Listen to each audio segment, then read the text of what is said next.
খুনি হাসিনার রায়ের দিন ট্রাইব্যুনালে দাঁড়িয়ে সাবেক আইজিপি মামুনকে দেখা গেল তসবি জগতে। একসময় তিনি ছিলেন দেশের সবচেয়ে শক্তিশালী পদে, অর্থ, ক্ষমতা, প্রভাব সবই ছিল।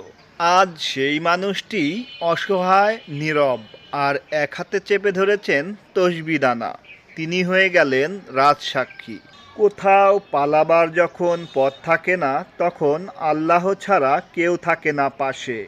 ক্ষমতাও কথা বলে না তখন, শুধু বিবেক আর ভয় তাকে নিজের ভেতরে নিয়ে যায়। অপরাধের রায় ঘোষণা হয় আদালতে, কিন্তু শাস্তি শুরু হয়ে যায় মানুষের ভেতর থেকে। যে হাত একসময় নির্দেশ দিত, সেই হাতই আজ প্রার্থনায় কাঁপছে।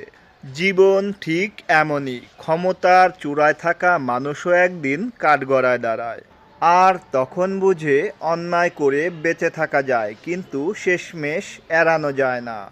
এই দৃশ্যটা আমাদের সকলের জন্য শিক্ষা। ক্ষমতা নয়, সততাই শেষ পর্যন্ত বাঁচায়।